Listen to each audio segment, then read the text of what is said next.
Adrian N. Breitfeld, the City Clerk, you are hereby directed to call a regular session of the City Council to be held on Monday, July 20th, 2026 at 6:30 p.m.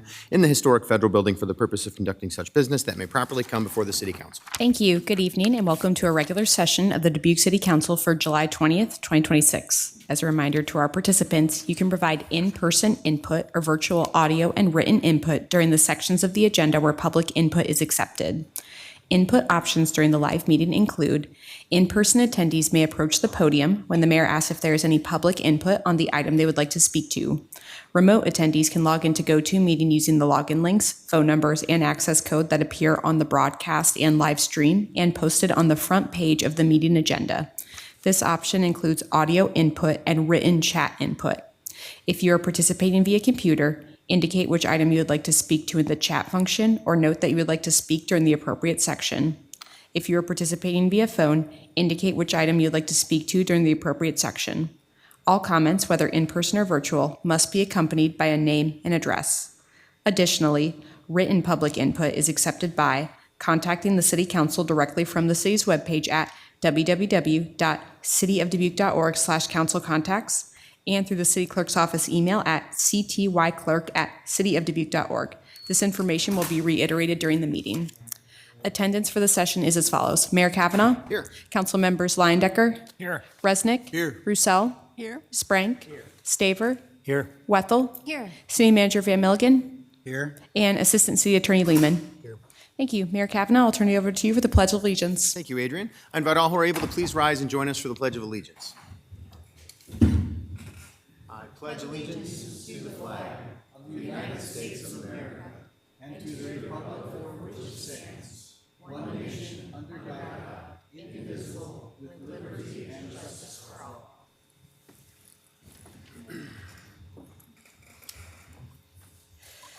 Next, we have swearing in of Police Chief Joe Meserich. All right, Mike, I think you're leading the charge here, right?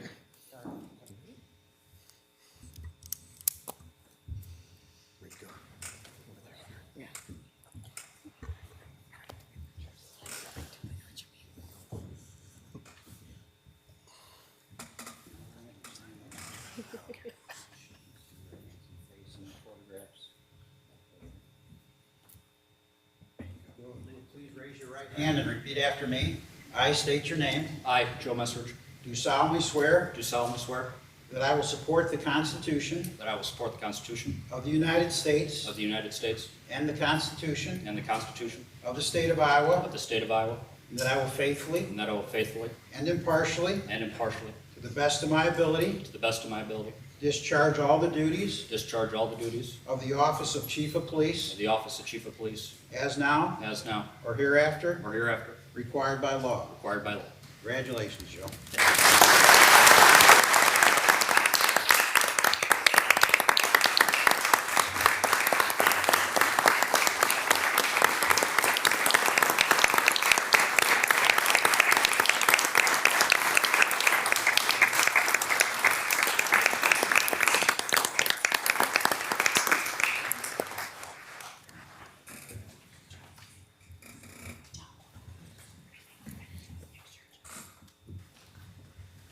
Do you want a picture?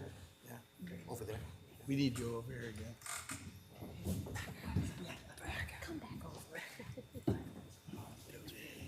This is fun. Should we move them down?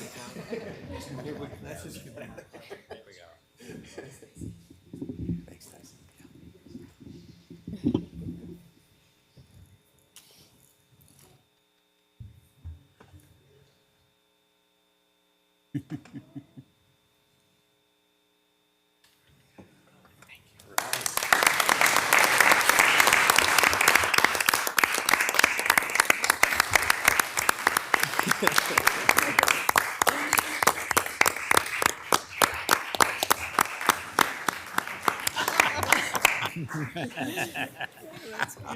Chief, I don't know whether to congratulate you or your family, but yeah, no. Congratulations, Chief. We're very excited to have you, and thank you very much to outgoing Chief Jensen for all the work that you've done all these years. going to send us off with Ragbri, which we really appreciate very much. So thank you very much, Chief. But Chief, yes, absolutely.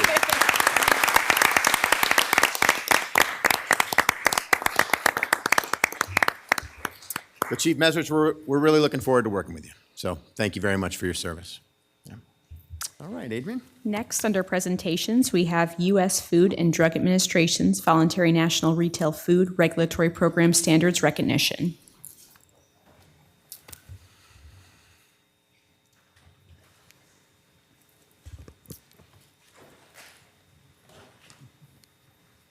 Good evening, Mayor and City Council. I'm Mary Rose Corrigan, Public Health Director with the Health Services Department. During several of our last annual budget presentations, you've heard about the Health Department's progress toward completing the FDA Voluntary National Retail Food Regulatory Program standards. The standards are best practice criteria for regulatory food programs, also known as food and restaurant inspections, conducted by the Health Services Department. And they define what constitutes a highly effective and responsive program. Tonight, I'm pleased to introduce Michael Nordos, Retail Food Specialist of the U.S. Food and Drug Administration, or FDA, who will recognize lead environmental sanitarian Tim Link for overseeing the city's completion of the FDA's Voluntary National Retail Food Regulatory Program standards. Michael? I have a letter for you, Tim, of congratulations and a certificate. Mayor, members of the City Council, I appreciate you giving me a few minutes to speak with you because what's going on today is a very big deal. So let me tell you a little bit about the accomplishment that your city has done. So I'm here, first of all, on behalf of our director, Lori Farmer. She's the director at the FDA's Office of Retail Food Protection, to recognize the City of Dubuque Health Department for an outstanding accomplishment. So the FDA Voluntary National Retail Regulatory Program standards are considered the national benchmark for what a retail agency hopes to achieve. They evaluate every aspect of a health department's food protection program, from inspections and training, quality assurance, emergency response, management of their data, use of their funding, and continuous improvement. Achieving all 9 standards is extremely difficult. It takes years of leadership, sustained funding, documentation, quality improvement, and a commitment from every department leadership, elected officials, and staff. Very few jurisdictions across the country have accomplished this, making Dubuque's achievement truly exceptional. There's a handful of agencies, city, state, and local, across the entire United States that have accomplished what the Dubuque Health Department accomplished last month. This recognition belongs to the dedicated environmental health staff who perform the work every day, to the leadership of the health department, and to the City Council. One of the 9 standards specifically evaluates whether a governing body provides the support and resources necessary for a successful public health program. So your continued investment helped make this achievement possible. So kudos to all of you sitting up here. So I've had the privilege of working alongside Tim and some of the other staff throughout this process, and I can personally say that this recognition is well deserved. This wasn't achieved in a single year. It represents years of hard work, a continued commitment to protecting the health of the public and the citizens of the city of Dubuque. So on behalf of the U.S. Food and Drug Administration, our director, Lori Farmer, it's my honor to present to the city of Dubuque a certificate and letter recognizing the achievement and successful completion of all 9 of the program standards for the FDA. So congratulations to all of you and to Mary and Tim. So we have a certificate, which is very hard to earn.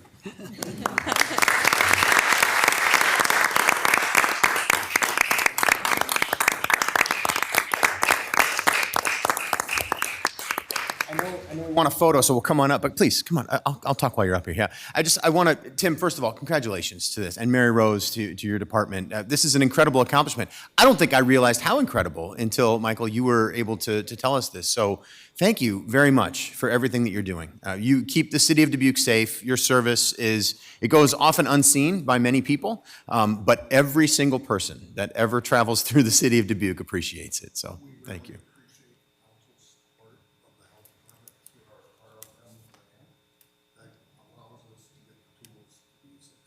Well, thank you, Tim. Thank you very much. Oh, yeah. I am kind of short. So.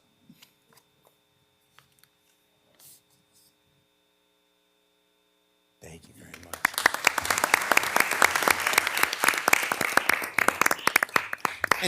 And before we move on quickly, Michael, I just want to say to you too, thank you for your service to our country. I think that gets unnoticed at times too for people that work for places like the USDA.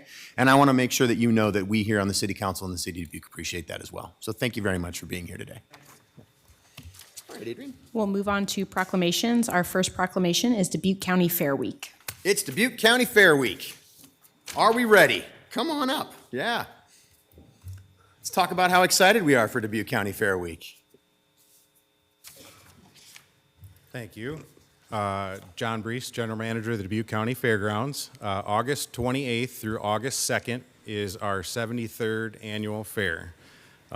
We have lots of support from the community, lots of support from you, and we think we have a good one this year. Tuesday's free, so anybody that doesn't want to pay, come Tuesday.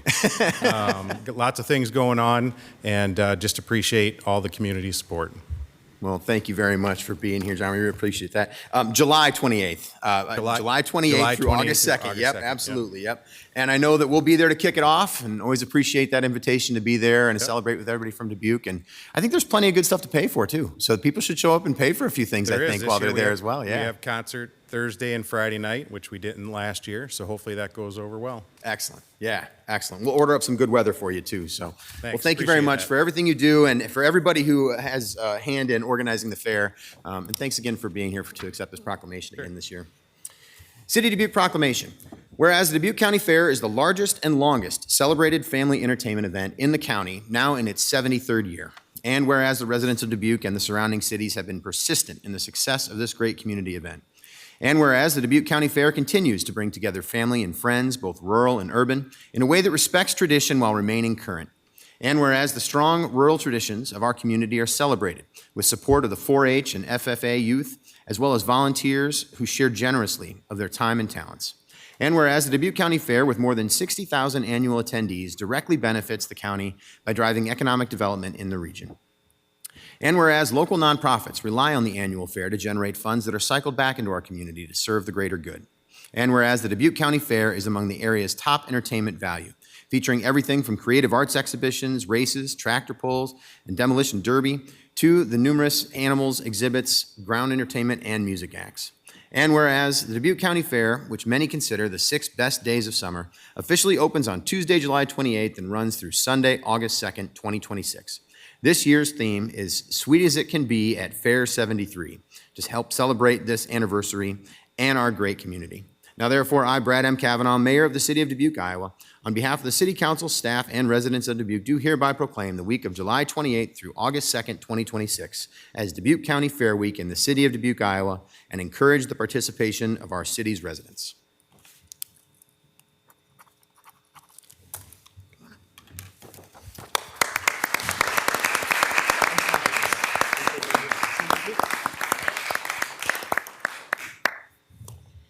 Our second proclamation is Community of Colleges Week. All right.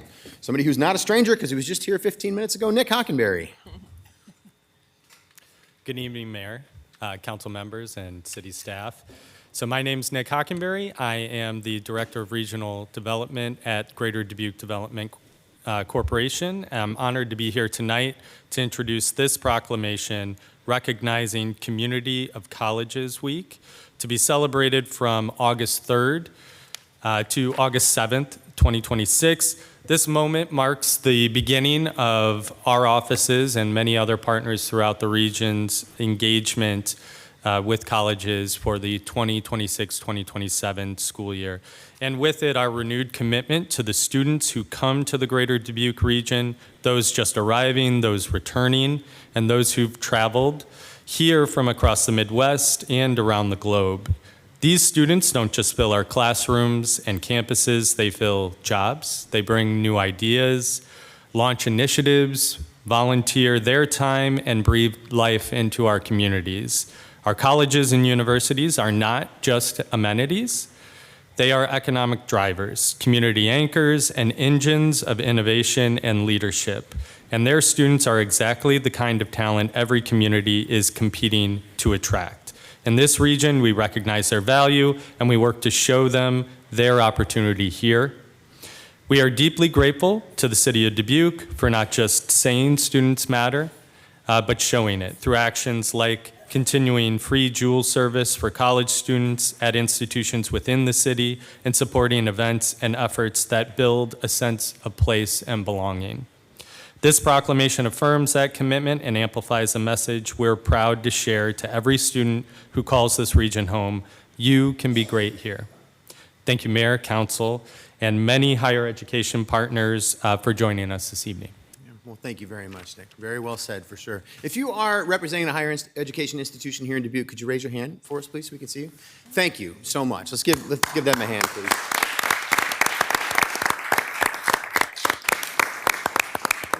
Our colleges and universities are true anchors of our community, and I sincerely appreciate that. We've recognized that for a long time, but I think we recognize it even more now, and we're working more actively to try and make sure that we're working together so that we can not only bring great students to this community, but have them work here, have them live here, have them enjoy their time here, and then a lot of them stay here. We'd really like that because it's a great place to live, and it's a great place to go to college.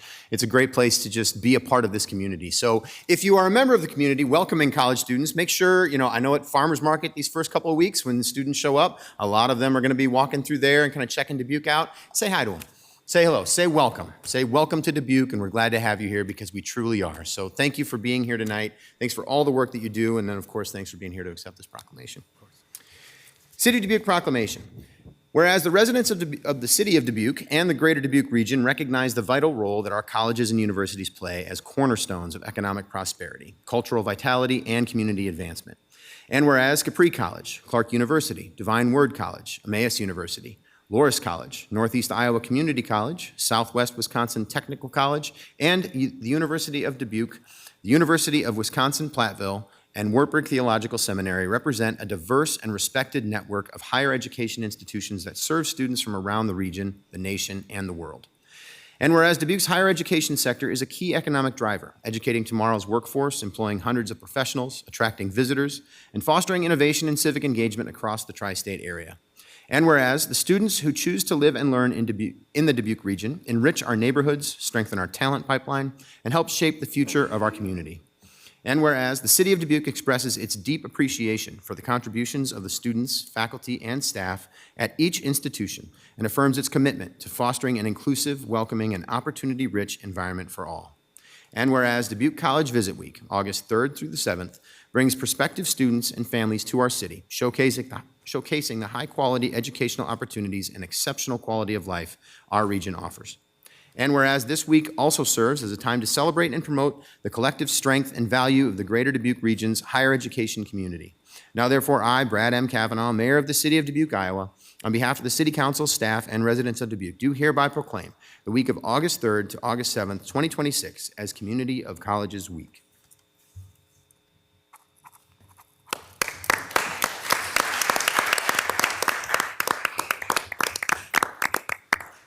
Collective picture. Yes. Thanks a lot, man. Yeah. Thanks for the presentations. Hi, everybody. How's it going? Thanks for being here. Yeah, nice to see you. Thanks for being here. Hello. Thanks for being here. Thanks for being here. Hey, how you doing? Thanks for being here.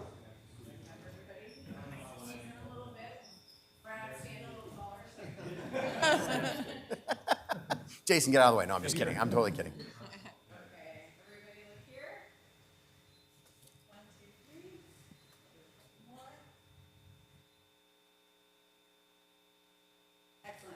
Thanks, everybody.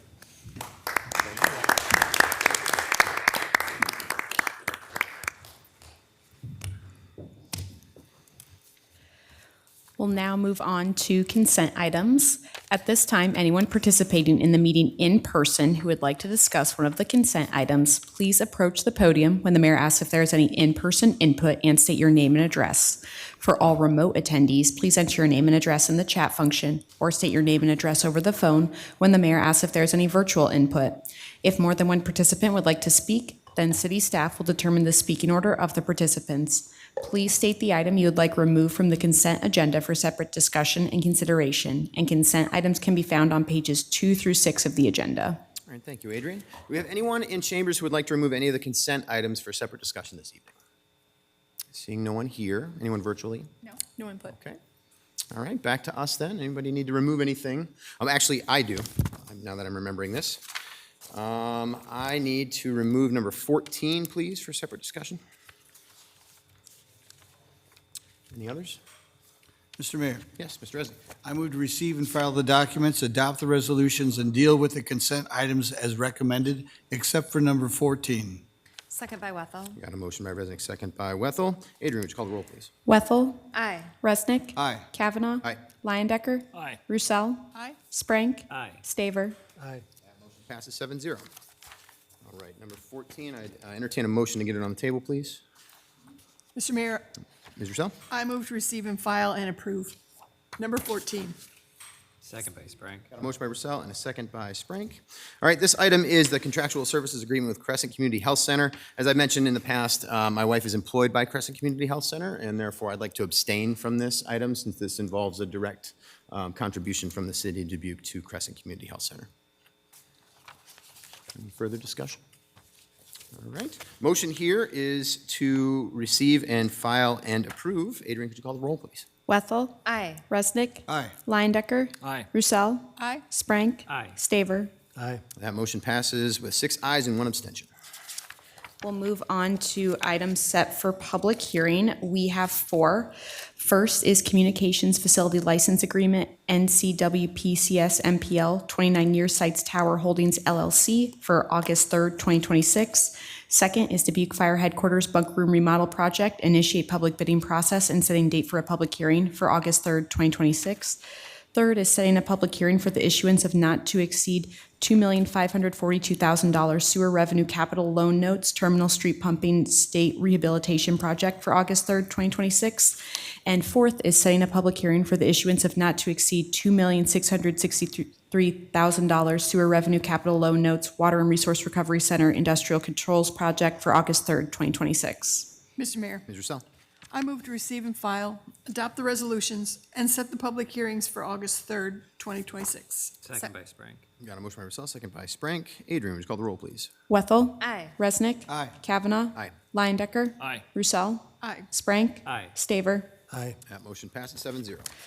Next are boards and commissions. We have appointments for the Arts and Cultural Affairs Advisory Commission, Human Rights Commission, Park and Recreation Advisory Commission, Resilient Community Advisory Commission, and Zoning Advisory Commission. Okay, so we're going to have a little work to do here, but I think we're going to be able to make it through this one pretty effectively. So the first one is the Arts and Cultural Affairs Advisory Commission. So here we have 2 open terms. The first is 1 3-year term through 29, and the other is a 3-year term through 27. I want to call everyone's attention to the fact that that first term is a representative term as a representative of the arts. So it looks like most people are going to qualify on that list, but there's one who does not. So the qualifications for the first term that is mentioned there are David Barba, Jenna Jensen, Nikki Verdia, and Elizabeth Wright. Is that accurate, Adrian? Okay, thank Yes. you very much. All right, so in this case, I think it would be most effective if we have Adrian call the roll, and each of us can choose one of those 4 members until we actually have someone who gets the most votes. Okay, so Adrian, just call the roll, please. Wethel. David Barba. Resnick. Jenna Jensen. Kavanaugh. David Barba. Leyendecker. David Barba. Roussel. David Barba. Sprank. David Barba. Staver. David Barba. Okay, so David Barba is appointed to the term through 2029 for the arts representative. And then everyone else on the list, which includes Sarah Stoyer, is the name that I left off the last time, is qualified for this next term. So I would ask Adrian to please call the roll again, and we can do the same. Wethel. Sarah Stoyer. Resnick. Jenna Jensen. Kavanaugh. Sarah Stoyer. Leyendecker. Jenna Jensen. Roussel. Sarah Stoyer. Sprank. Sarah Stoyer. Staver. Jenna Jensen. All right, so Sarah Stoyer is appointed to the second term through 27 for the at-large representative. I do want to say before I move on from this one, we had a number of applicants, so thank you very much to everyone who applied. Continue to put your name forward when, if you're not chosen in these moments, because it is it's a difficult choice that we have in front of us when we have so many applications, but it's great to have so many applications. So please keep them coming and, look for other opportunities as well. We sincerely appreciate you putting yourself forward for this. Next up is the Human Rights Commission. Here we have one 3-year term through January of 27, and we have one applicant, Anthony Allen. So in this case, I will entertain a motion, please. Mr. Mayor, Mr. Sprank. I motion that we appoint Anthony Allen for one 3-year term through January 1st, 2027. Second by Wethel. Motion by Sprank, second by Wethel. Adrian, would you call the roll, please? Wethel. Aye. Resnick. Aye. Kavanaugh. Aye. Leindecker. Aye. Roussel. Aye. Sprank. Staver. Aye. That motion passes 7-0. Anthony Allen is appointed to the Human Rights Commission through 2027. Next up, Parks and Recreation Advisory Commission. Here we have one 3-year term through 2029, and we have one applicant, Carly Herman. I will entertain a motion here, please. Mr. Mayor, Ms. Roussel. I move to appoint Carly Herman to the Park and Recreation Advisory Commission. Second by Wethel. Motion by Roussel, second by Wethel. Adrian, would you call the roll, please? Wethel. Aye. Resnick. Aye. Kavanaugh. Aye. Leindecker. Aye. Roussel. Aye. Sprank. Aye. Staver. Aye. That motion passes 7-0, so Carly Herman is appointed to the Parks and Recreation Advisory Commission. Next, we have the Resilient Community Advisory Commission. Now, here we have a number of things going on, but in the end, I think we're going to be able to take a motion on this one. There are two 3-year terms through July 1st, 2029, and one cross-representative term. You will note on here that we have one person who qualifies for the cross-representative term, and we have two other applicants who both qualify for the at-large term. So in this case, if someone's comfortable, I would entertain a motion here for this commission. Mr. Mayor, Ms. Wethel. I nominate Lailat Jewawek Rama and Tracy Phillipson for the two 3-year terms through July 2029 terms. Okay, Second by Sprank. all right. We've got a motion by Wethel and a second by Sprank, and this one is specific to the two terms that are listed first. Adrian, would you call the roll, please? Wethel. Aye. Resnick. Aye. Kavanaugh. Aye. Leindecker. Aye. Roussel. Aye. Sprank. Aye. Staver. Aye. That motion passes 7-0.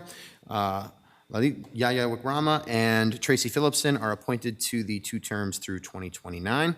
We have one more cross-representative term and one applicant, Robin Kennecker. Take a motion. Mr. Mayor, Ms. Wethel. I move to nominate Robin Kennecker to one cross-representative term coinciding with the term on the original appointed board or commission. Second by Sprank. Got a motion by Wethel, second by Sprank. Adrian, would you call the roll, please? Wethel. Aye. Resnick. Aye. Kavanaugh. Aye. Leindecker. Aye. Roussel. Aye. Sprank. Aye. Staver. Aye. Motion passes 7-0. Robin Kennecker is appointed to the Resilient Community Advisory Commission for the cross-representative term. Our final appointment this evening is the Zoning Advisory Commission. We have one term through 2029 and one applicant, Caitlin Nisis Mokanu. I would take a motion, please. Mr. Mayor, Ms. Roussel. I move to appoint Caitlin Nisis Mokano to the Zoning Advisory Commission. Second by Wethel. Motion by Roussel, second by Wethel. Adrian, would you call the roll, please? Wethel. Aye. Resnick. Aye. Kavanaugh. Leindecker. Aye. Roussel. Aye. Sprank. Aye. Staver. Aye. Motion passes 7-0. Caitlin Nisis Mokano is appointed to the Zoning Advisory Commission, and thank you again to everyone who applied for the commissions on this round. We look forward to receiving more applications in the future. We can move on to public hearings, please. At this time, anyone participating in the meeting in person who would like to discuss one of the public hearing items, please approach the podium when the mayor asks if there is any in-person input for the public hearing you would like to speak to, and state your name and address. For all remote attendees, please enter your name and address in the chat function and state your question, or state your name and address over the phone when the mayor asks if there is any virtual input for the public hearing you would like to speak to. If more than one participant would like to speak, then city staff will determine the speaking order of the participants. Public hearing number 1 is request to rezone property on Valeria Street. Mr. Mayor, Mr. Resnick. I move to receive and file. I further move that the requirements that a proposed ordinance be considered and voted on for passage at 2 council meetings prior to the meeting at which it is to be finally passed be suspended. Second by Sprank. Got a motion by Resnick and a second by Sprank. Wally, please. Yes, good evening, Mayor and City Council members. Wally Wernmott, Planning Services Director. The request before you tonight is to rezone 3 parcels from R1 Single Family Residential to R2A Alternate 2 Family Residential zoning district. This is a map of the properties in question. There are 3 parcels. They're highlighted in the black and white striping. It's located along Valeria Street. You can see there's R1 zoning, who has an existing R2A district, which is the orange shaded zoning to the right. This is our notification map. We do notify all property owners within 200 feet of the area to be rezoned. So all property owners that are highlighted in yellow did receive a notice from our office with regards to the public hearing before the Zoning Advisory Commission. This is a photograph of the site. If you've ever driven on Valeria Street, it's pretty prominent. It's a former quarry site. It's been vacant for several years. Historically wise, it used to house the Vinegar Works site, historically, a long, long time ago. But it's a vacant site currently with a large quarry property, that rock outcropping. Historically wise, this property has been zoned R2 in 34 and 75, then it was rezoned to R1 in 85. As I mentioned, it consists of 3 parcels. There is an existing easement that provides access to the rear properties located at 333 Valeria Street and 165 West 23rd Street, and that easement will remain with the rezoning. Adjacent land uses are all 1 and 2 family residences, and to the north and west, once again, there's that vacant bluff, which has a very steep slope. Traffic patterns along Valeria Street, it's a local street, and on average, in 2021, the DOT did the counts, about 390 average annual daily trips. The change from R1 to R2A really just adds townhouses and duplexes as permitted uses. The other thing that changes from the R1 to the R2A is it allows you to have smaller lot sizes for the R2A. We can have a 25-foot wide lot where you'd have a 50-foot wide lot in R1 zoning district. Once again, if the property is to develop, or when it does develop into a duplex single-family home or a townhome, they're required to have 2 off-street parking spaces per dwelling unit. A sidewalk will be required to be installed along Valeria Street on that side of the street. There is currently one on the south side. There will be on the north side, providing more of that pedestrian street connectivity. The maximum building height in an R2A is the same as in an R1, 30 feet. And a maximum of 2 units on a lot or laterally attached townhomes are what's permitted in an R2A district. This is kind of the bulk reg table. It gives you a breakdown of all the setbacks, sizes, and everything that's associated with that. And once again, here's the existing zoning of the area. The area shaded in orange is R2A district. The shaded area is R1. This is just a natural extension of the R2A district. There is a property located there, the house with the star right at the intersection of 23 and Valeria Street. They were kind of informed that they could rezone to R2A if they would choose to do so. At this time, they decided not to. It is more advantageous for them if they're rezoned to R2A just because it allows a little bit more density and setbacks. But they decided they would like to remain as R1, single-family residential. There was public input. Once again, we do notify all property owners within 200 feet. We did receive a couple calls from our office. A lot of them were two of them were just inquiry calls about what's going on, why are they rezoning, what would be allowed in an R2A district. And then we had one call from Dorothy and Ralph Keeler, who also attended the meeting. They spoke in opposition to the request, noting concerns with traffic, parking, and potential development density. And then we also had Vicki and Jeff Doyle at 333 Valeria Street. They're the ones that are located at that single-family home. A survey has been done of the property, and it has been identified that their deck encroaches onto the property. I know that the property owner in question has already spoke with that property owner and is looking at trying to address that encroachment with regards to that onto their property. So by a vote of 5-0, the Zoning Advisory Commission recommends the City Council approve the rezoning request, and a simple majority vote is needed for the City Council to approve this request. All right. And I have any questions if you have any. All right. Also, I just want to note the property owner is here. If you have any questions, they're available to be able to ask any questions to him too. So. All right. Thank you, Wally. Well, we're in a public hearing to consider City Council approve a request from Eric McFadden to rezone property on Valeria Street from R1 Single Family Residential to R2A Alternate 2 Family Residential. Do we have anyone here in chambers to address us on this item this evening? Seeing no one here. Anyone virtually? No input. Okay. All right. Then I'll bring it back to us for any discussion.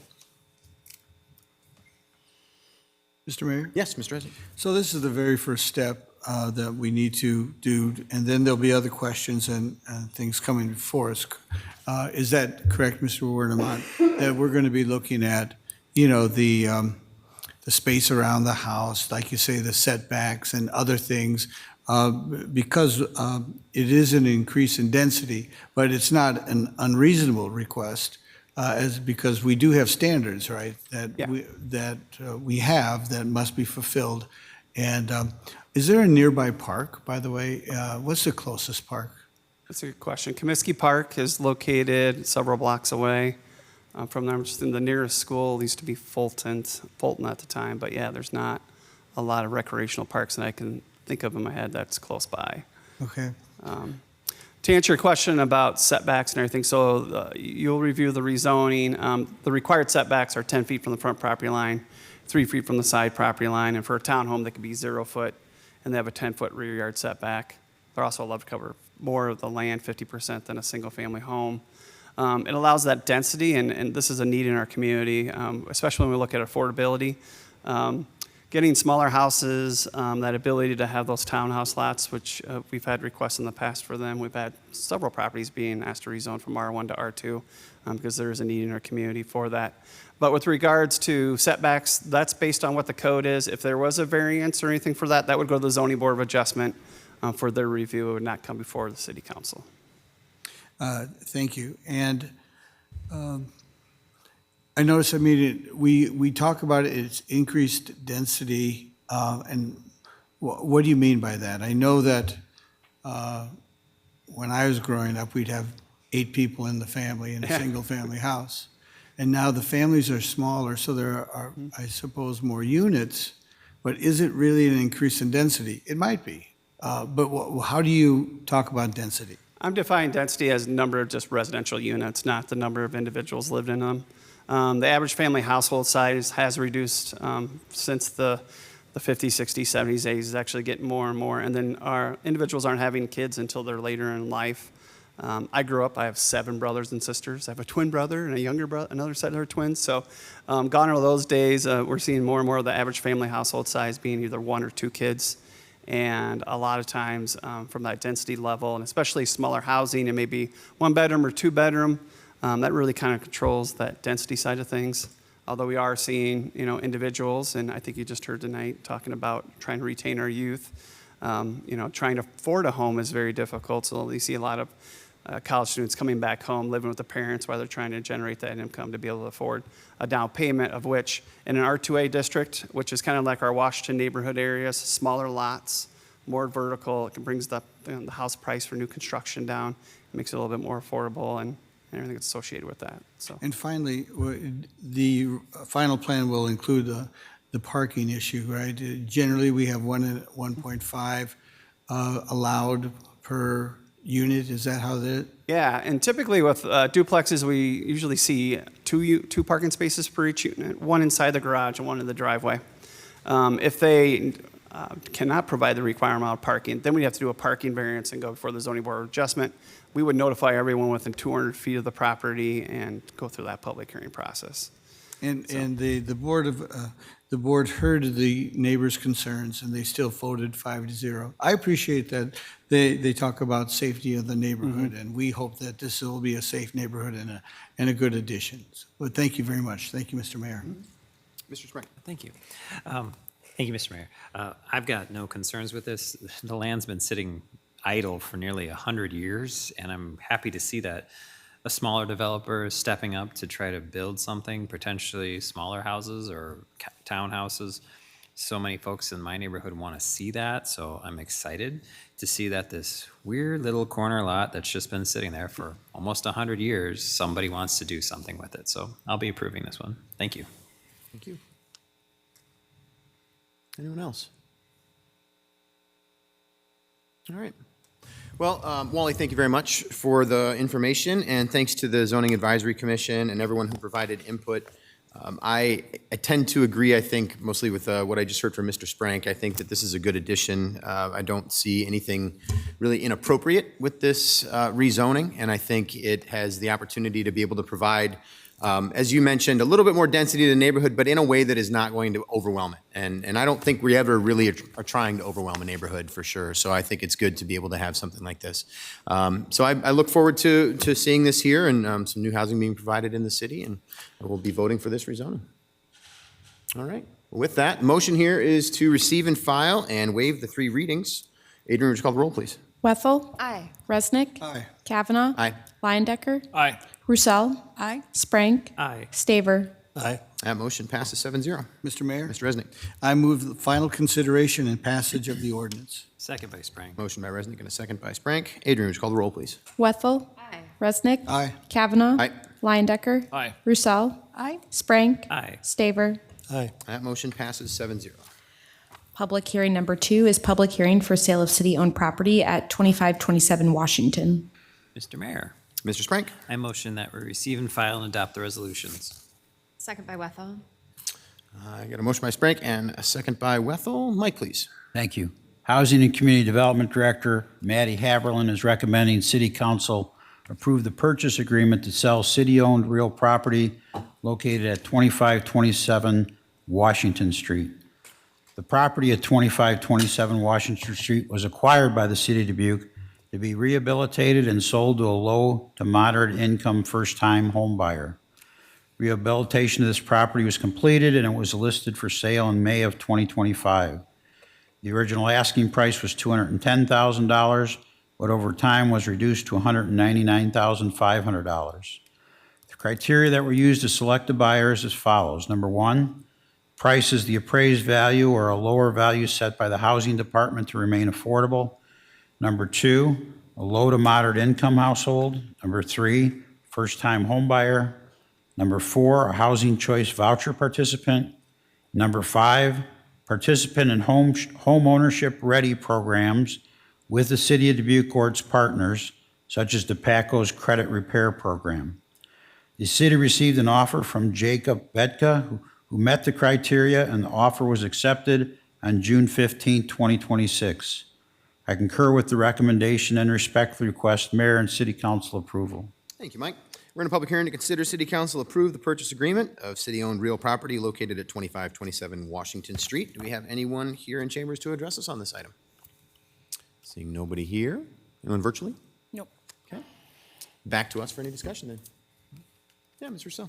Thank you. I think these opportunities are very exciting, and it's just wonderful to see someone become a first-time home owner and that they've gone through all the processes and that they're prepared to be a responsible homeowner. It's just really exciting. So congratulations to Mr. Bedka. Thank you, Ms. Rousseau. Yeah, Mr. Sprank. Thank you, Mr. Mayor. Yeah, I toured the home when it was up for sale. Beautiful addition to the neighborhood. Glad that someone was willing to purchase it. So I'm going to welcome Mr. Beck to the neighborhood. So thank you. Thank you. And I'll just throw in thank you to the city staff for their work on this. I know these are, it's always a bit of a lift to do these projects, but really appreciate that we have such great partnerships to get them done. Okay, motion here is to receive and file and adopt the resolution. Adrian, would you call the roll, please? Wethel. Aye. Resnick. Aye. Kavanaugh.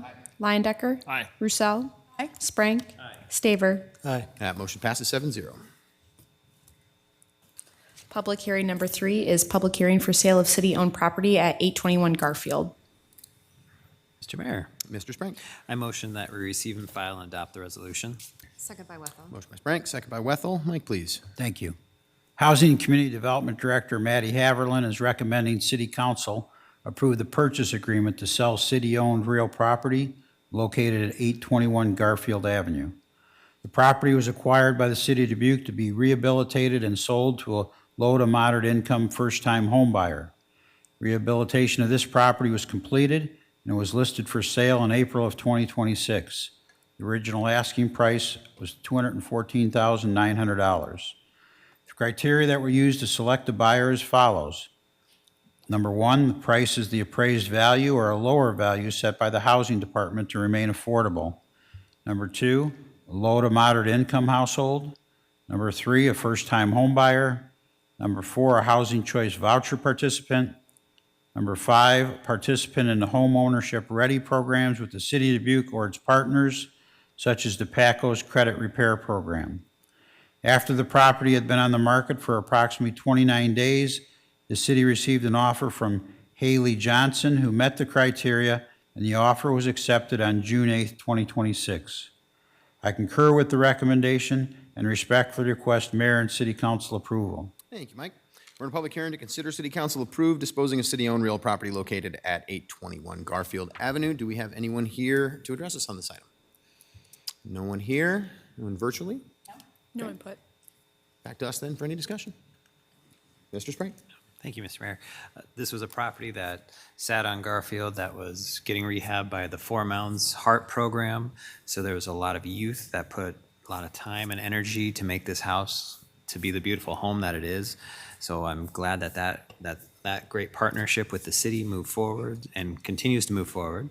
And just want to thank staff for making this happen as well. So thank you. Thank you, Mr. Sprague. Ms. Wethel? I just want to second that, not just to our staff, but to the Heart Program staff. They do exceptional work, and yes, to tour this and to be toured by the folks who are in the Heart Program, who did the work, who have built new skills and built a house for somebody to live in. It's a great project, and I wish we could replicate it times 100, but there's people power involved, and but I love to vote for every one of these projects we get. Thank you. Thank you. Yeah, Mr. Mayor, I am on the Four Mountains Heart Board, and I tell you what, they're very excited, enthusiastic about working this work, making this house a wonderful place to live for future people. And the enthusiasm that both teachers and students have and workers, and I have also toured this house. It's a wonderful, the completion levels on this are wonderful. And so I'm really looking forward for somebody to get in there and just enjoy their life in Dubuque at this location. Thank you, Mr. Mayor. Thank you. All right. Motion here is to receive and file and adopt the resolution. Adrian, would you call the roll, please? Wethel. Aye. Resnick. Aye. Kavanaugh. Aye. Leyendecker. Aye. Roussel. Aye. Sprank. Aye. Staver. Aye. That motion passes 7-0. Next is public input. At this time, anyone participating in the meeting may address the city council on the action items on the agenda or on matters under the control of the city council. For all in-person attendees, please approach the podium and state your name and address when the mayor asks if there is any in-person input. For all remote attendees, please enter your name and address in the chat function or state your name and address over the phone when the mayor asks if there is any virtual input. If more than one participant would like to speak, then city staff will determine the speaking order of the participants. Individual remarks are limited to 5 minutes, and the overall public input period is limited to 30 minutes. Under the Iowa Open Meetings Law, the City Council can take no formal action on comments given during public input or that do not relate to the action items on the agenda. Thank you, Adrian. Welcome public input this evening.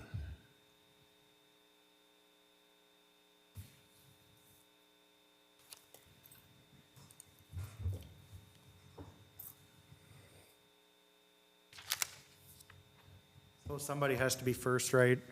Mayor Kavanaugh and council members, my name is Nick Fish, and my address is 2040 Bunker Hill Road. I'm speaking as an NICC trustee tonight, representing the Dubuque Community School District. I saw a few of you at the town clock lighting a few weeks ago, which was a great night for the city of Dubuque. I was excited not only to see the proclamation for the Community of Colleges Week tonight, but I also for the city's support of the NICC's entrance site improvements. The first part of the renovation is expected to be complete next month, and we'll have 48 students in the classes downtown this fall for the CNA classes upstairs. And once we are fully done next year, we should have at least 120 additional students once those renovations are complete. The renovation that NICC is doing aligns with their strategic plan objectives of empowering learners. Since NICC is ensuring that academic pathways are meeting student and workforce needs, this renovation was really based off of requests by employers in the healthcare field that we needed more CNAs in our community, and I'm hoping that we continue to fill that need. And it also is a result of collaborating with employers, and we're enhancing Dubuque's viability downtown. I do have strategic plan cards and a couple of photos as well, if you didn't get them from me at the town clock lighting. So thank you for your time. Yeah, you can hand those to Corey, actually, Nick, and she can just hand those around. Thank you very much. And thank you for your comments.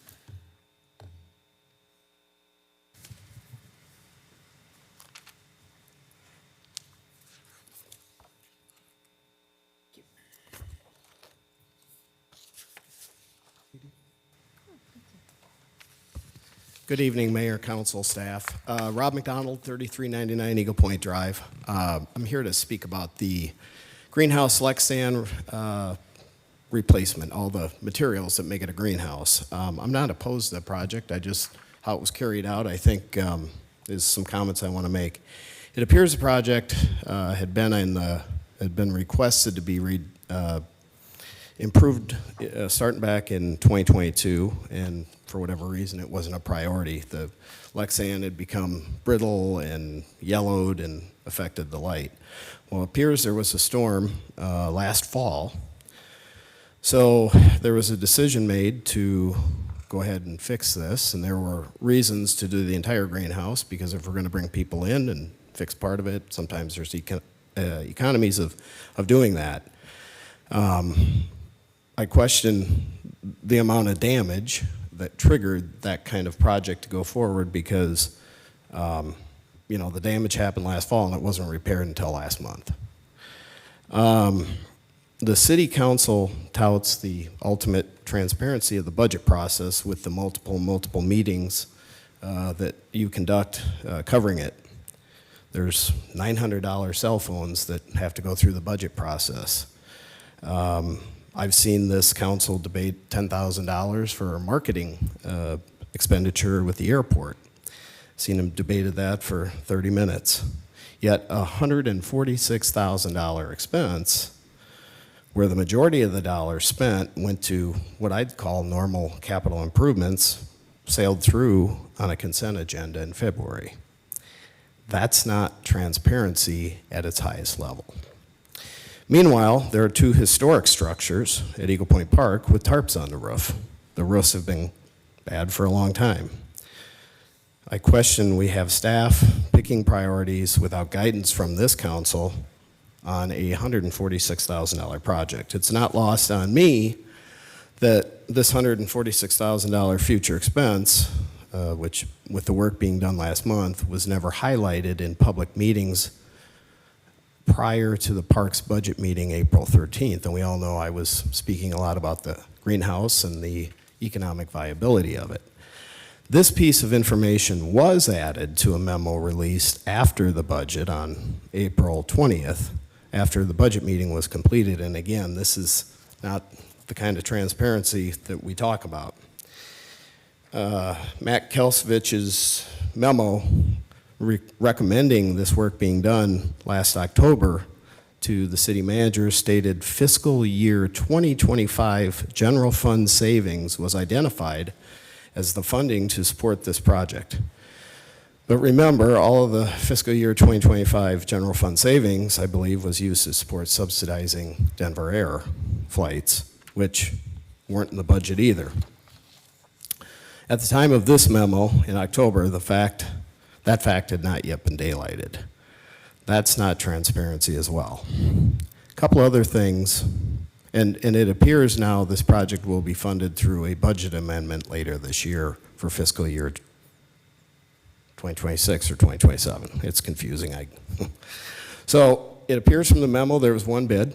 There was a local supplier who, there's freight savings having someone local, and also the expertise of having someone local, but the contractor on the form was out of Connecticut. I'm not sure about that. And the final thing, the short form, the city form, it's called the short form for public improvement contracts. It specifically says at the heading that it's for projects less than $100,000. There's two check boxes at the top to start the form, and it says, is it less than $25,000 or is it $25,000 to $100,000? Neither box was checked. You get down through the form, and the estimated cost of the project was $146,000 on a form for projects less than $100,000. So here's the punchline and why I'm here tonight. We have a six-figure project, which was largely a capital improvement, is unbudgeted, approved to proceed by staff based on minor storm damage, that's my opinion, and submitted on an incorrect form with only one bid and approved by City Council under a consent agenda. It appears sloppy, and it doesn't have the transparency, I think, that it requires. It's obvious to me this project, it doesn't seem like an emergency fix because it wasn't completed for 9 months. It should have gone through the full budget process.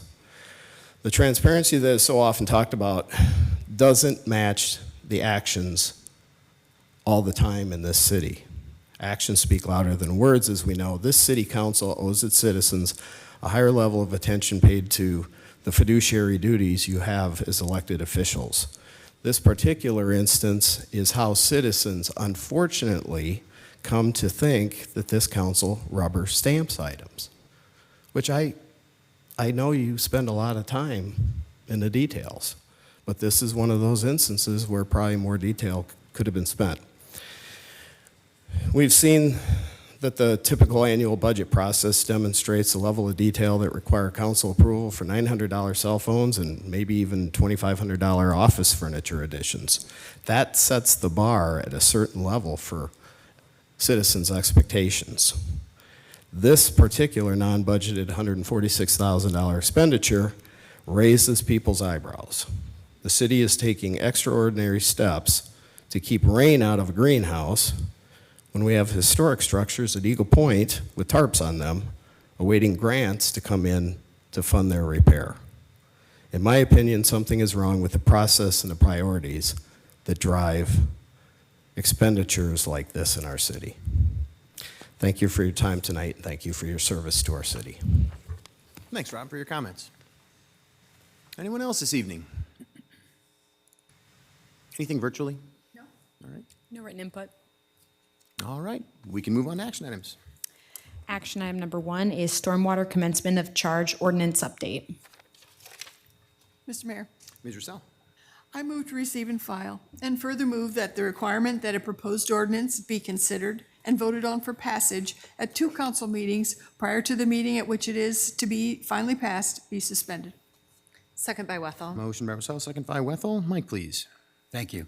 City Engineer Gus Zahoyas is recommending City Council approval to amend Section 13-4-7 of the City Code to include explicit language establishing the commencement of stormwater utility charges for non-single-family residential properties. Under the proposed revision, billing would begin upon activation of the water main utility account or 90 days after site plan approval, whichever occurs first. Until individual units establish separate utility billing accounts, the developer or property owner would be billed at the rate corresponding to the total number of approved non-single-family residential units identified in the site plan. It is further recommended to amend Section 13-4-8 of the City Code to codify the longstanding practice of initiating stormwater utility charges 90 days after site plan approval for non-residential developments. Consistent with the proposed approach for non-single-family residential properties, charges would begin either 90 days after site plan approval or upon activation of the water main utility billing account, whichever occurs first. I concur with the recommendation and respectfully request Mayor and City Council approval. Thank you, Mike. Discussion, questions? Mr. Esmond. Mr. Mayor, I would just like to have someone come up and talk to how this will affect or not affect our rates that we're charging right now. It actually won't have any effect. This is the current practice of the city. We're just asking you to put it into the ordinance. All right, well, thank you. That's the biggest question I have, and I'd love to hear if you have something else. Mike, would you mind if he spoke about it as well? Sure. Hi there, Alex Stein, Civil Engineer, Engineering Department. So this came about as we had one of our developers in town for a multifamily project off of Cedar Cross Road. He was asking about stormwater charges and, why is he being billed now for stormwater charges? And for the past, I think about 20 years now, we've put in our site plan approvals that 90 days after site plan approval, your stormwater charge will commence, and that's because you're disturbing the ground, the grass cover's gone, you're getting more runoff off the site, and that's kind of our long-standing policy that we've had. But he was like, show me the code. So I went to our code, and our code actually doesn't say that. It says for non-residential properties, it'll commence at the time that you get the certificate of occupancy. And for non-residential, or I'm sorry, for residential, multifamily developments or condos, it basically didn't have any language. So we wanted to put this into the code and codify it. So in every site plan approval going forward, we no longer need to include this language. I see. So this language, it adds it says how it is. It actually, here's what we're doing and why we're doing it. And and we feel that these are very good reasons to do what we're doing, and we need to codify it. For sure, yes. Right. And how did that affect the developer? They just needed to know why we're doing it, or was this additional steps that the developer needs to take? So I think he was just questioning why he was getting a bill, that because his site wasn't fully developed yet. And even knowing every site plan that we've put out, we put in there 90 days after site plan approval, in our actual code, it doesn't say that. And in his specific letter, we mistakenly forgot to put that 90 days after site plan approval in there. So we didn't have anything to tell him about when his stormwater would actually start for his multifamily complex. And so right now we're just going based off of certificate of occupancy, because that's the closest to multifamily that we have is, the commercial properties and industrial properties in town. I mean, so he had a legitimate concern, and we're trying to answer that. For sure. We're trying to address it as well and fix it for the future. And it seems reasonable to me that we're doing the reason we're doing what we're doing. He had a reasonable question as well. Oh, it was definitely reasonable. And, I've only been here 2 years, so it's the first time that I've looked at this code, and I'm like, why does it say in the ordinance this, but we're doing this? I'd like to make the ordinance the same as what the practice that we're doing. So it's clear to our citizens and developers as well. Great. Thank you. Thank you, Mr. Mayor. I do have a question, I think, that's going to be important for you to stick around, too. Sorry. But, I'll come to Mr. Sprank, too. Yep. Alex, generally, when a site plan is approved, they're going to start work fairly soon. They don't just wait 5 years to build the building. They're going to start building. So I get the point of that. Oh, the ground's going to get disturbed. So. Yep, for sure. Okay. All right. Thank you. Thank you. Do we have a sense of this? This doesn't seem like it'd be out of whack from what other cities are doing. I mean, is this far from? Are we doing something really different than cities around us, or is this pretty similar? I think it's pretty similar. And the reason that we're moving away from getting the certificate of occupancy is because it's hard for utility billing and our department to know when that's actually taking place. So doing it 90 days from site plan approval is something that we can keep track of very easily, and utility billing can also keep track of very easily. Mm-hmm. And as you mentioned, if we set that expectation up front for developers themselves who are building these buildings, then they'll know that's the expectation and everybody's on the same page. It's not something just slipped in at the site plan approval. It's something, that'll be in our code that we can always look back on and we can be transparent about as well. Got it. Thank you. Thank you for answering that. Other questions or discussion on this? Okay. I appreciate the fact that you took, as a department, and you yourself, took the initiative to say, all right, this isn't clear to everybody. Let's make it clear. Because it did help to be able to see this. And what you said there about aligning utility billing and what you were doing in the engineering department, I think is really helpful. To have departments on the same page and then same page as developers themselves and everybody who's doing this work. I appreciate that. So thank you very much for bringing it forward. Thank you. Okay. Well, the motion here, and thank you for being up to answer those questions too. Motion here is to receive and file, waive the 3 readings. Adrian, would you call the roll, please? Wethel. Aye. Resnick. Aye. Kavanaugh. Aye. Leindecker. Aye. Roussel. Aye. Sprank. Aye. Staver. Aye. Motion passes 7-0. Mr. Mayor, Ms. Roussel? I move final consideration and passage of the ordinance. Second by Wethel. Motion by Roussel, second by Wethel. Adrian, would you call the roll, please? Wethel. Aye. Resnick. Aye. Kavanaugh. Aye. Leindecker. Aye. Roussel. Aye. Sprank. Aye. Staver. Aye. That motion passes 7-0. Action item number 2 is fire cost recovery ordinance.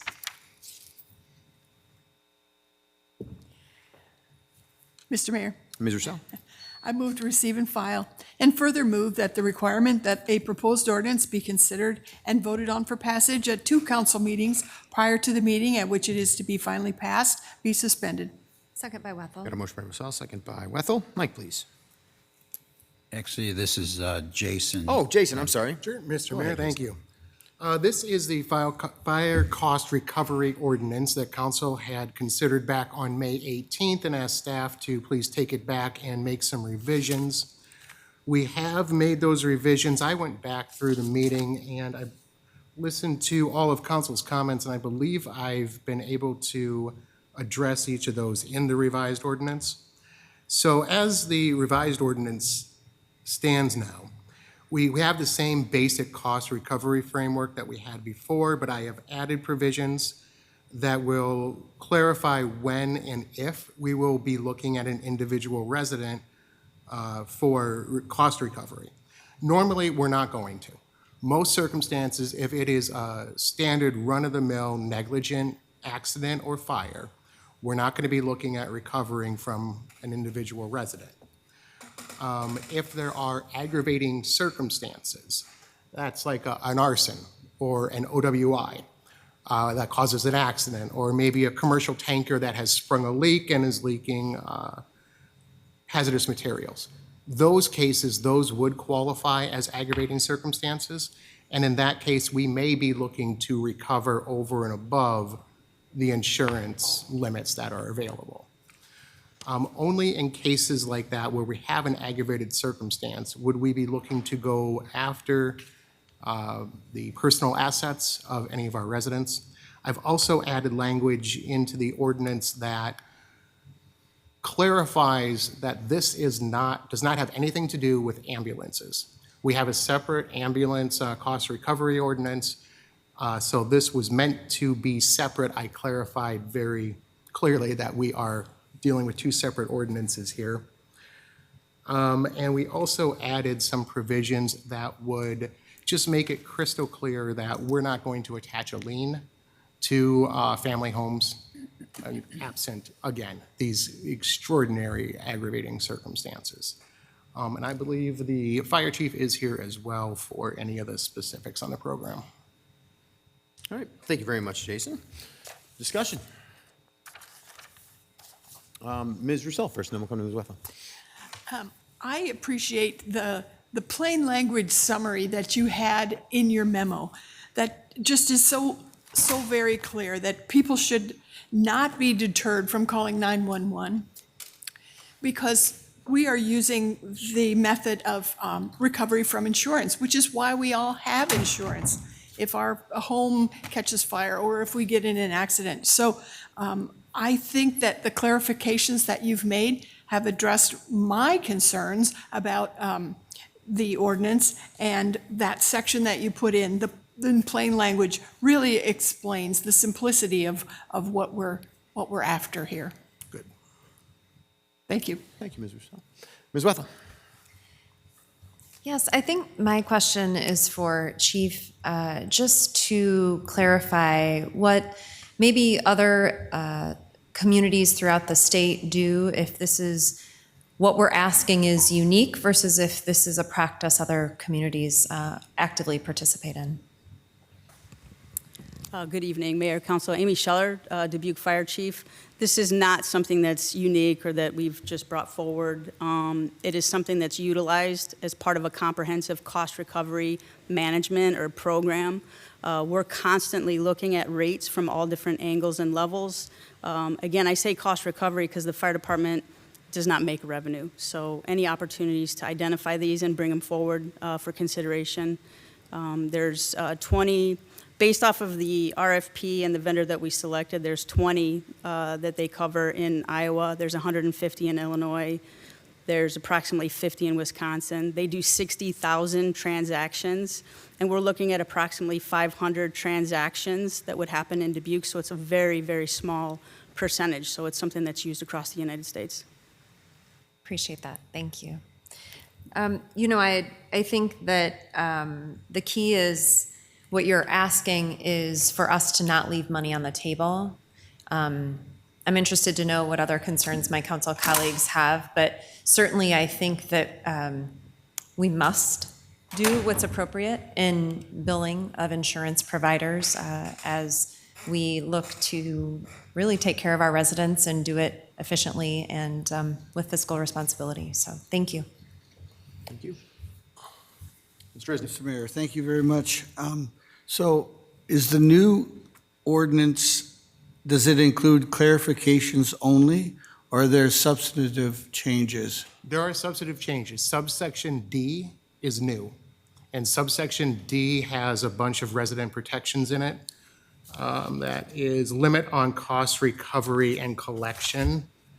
So that language in D is all new from the last time that we were here. So subsection D improves, as far as the citizens are concerned, it improves the situation in that if there's a change in cost, it is less cost for the residents. Is that true? They would have, this clarifies the waiver procedure and when we might be looking to go after somebody. So this makes it more clear than the last draft did, that we are not attempting to go after residents for ordinary negligence. So if there are real changes, there must be real cost. So could you tell us maybe about how you think these changes will affect the cost of our services and, budgetary I think this would let us recover, I believe the chief has some figures about what we could be looking at per month on these fees. Yeah, if I understand the question correctly, you're asking about the cost recovery that we could regain annually? I guess, but and really the cost to the residents in general. So is your budget going to be higher? Are you going to need more funds in your budget to cover the change in this ordinance? We would need less funds in our budget because we'll be recovering costs associated with those responses that qualify. Great. And thank you very much. And did you consider capping any costs? I know if someone is part of the problem here that, you expect them to contribute to the fees. Have you considered a cap on that, or they are responsible for everything? The cap that we have in the ordinance now is if it's an ordinary accident, ordinary negligence kind of a case, the cap is whatever the insurance limits are. So whatever available insurance proceeds, then we would not be looking at the resident over and above that. Okay, so these are really great answers. Thank you very much. And finally, you mentioned the ambulance ordinance is separate.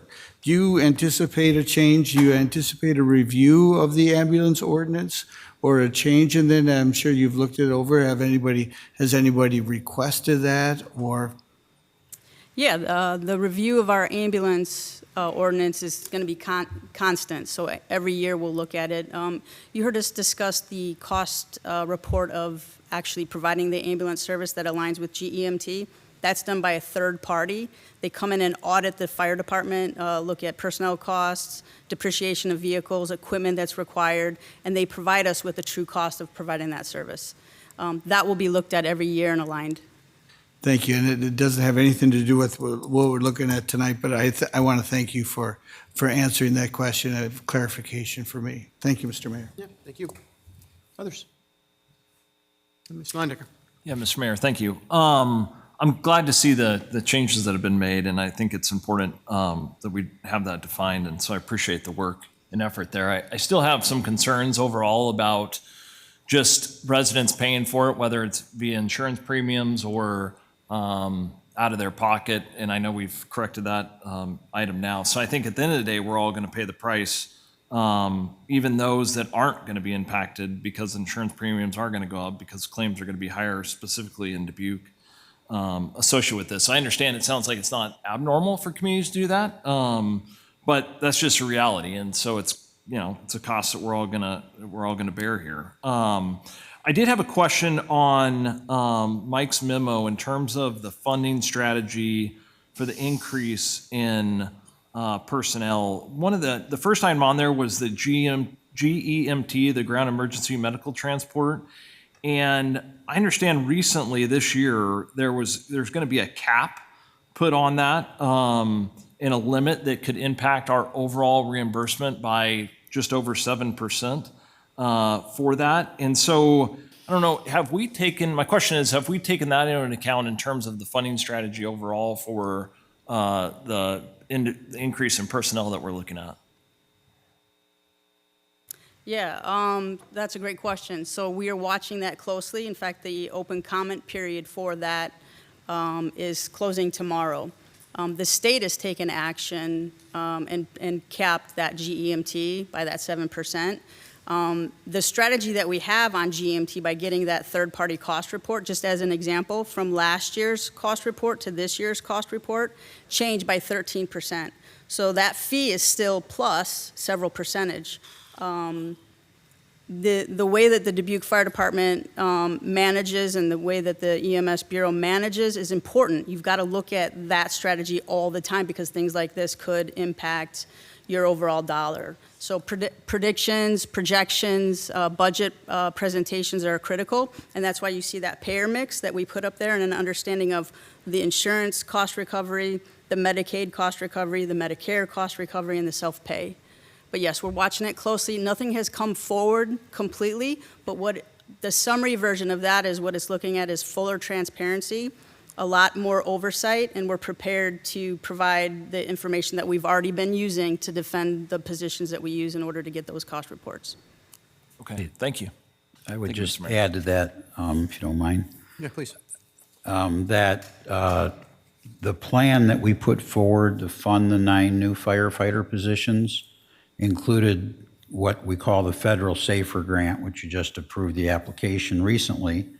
And should we be successful in that, we then showed a multi-year period of time where we would have enough revenues from these fees to cover the cost of those positions along with the grant for the first 3 years. But then there was a period of time even after the 3 years that this revenue would cover it. If there is some kind of cap, that might shorten the period of time that we have those extra revenues before the full cost of the firefighter positions hit the property tax bill. But there still would be, I believe, a period of time. So the grant and these fees would still cover our costs for those 3 years, plus a little bit longer. Okay, thank you. Yeah, Mr. Staples, go ahead. So kind of going off what Mike just said, so those fees are only meant to cover it for a period of time, and it ultimately is going to go on the property tax bill. That's right, but you do have to remember, we'll still be getting these fees as a revenue, so they'll still hold down property taxes, but just on these particular 9 firefighter positions, the fees and the grant are actually covering the cost of them for a while, but there will be a point in time when the cost of the fire department, just the regular firefighters and paramedics pay, getting their annual pay increase of things, will catch up with those fees that we're getting. So we'll still be getting the fees, they'll still be holding down property taxes, but they won't anymore be able to cover the cost of those 9 additional positions. Got it. Thank you. And just to clarify that, because I think I want to make sure it's clear in my head too, and this might help Mr. Staver's question too. The Safer Grant is written in such a way that it's administered, I should say, in such a way that we get a higher percentage from the grant to start with, and that percentage ratchets down over a 3-year period. Okay. So over a 3-year period, we get less and less funds. So basically we have to kind of plan ahead is the idea there. Okay. Yeah, I don't know if that's helpful, but that helps me, so, okay. Yeah, and I think, please, Ms. Wethel, go ahead. Yeah, I just wanted to thank City Attorney, Assistant City Attorney, and City Attorney for taking seriously our concerns. My biggest concern when we first approached this ordinance was our most vulnerable, and specifically on page 4 of 14, the number 3. Where no applicable insurance coverage exists and no aggravating circumstances applies, mitigation costs assessed against a natural person shall be waived. And so to me, that's what was most important in looking for a change. I really appreciate you taking that seriously.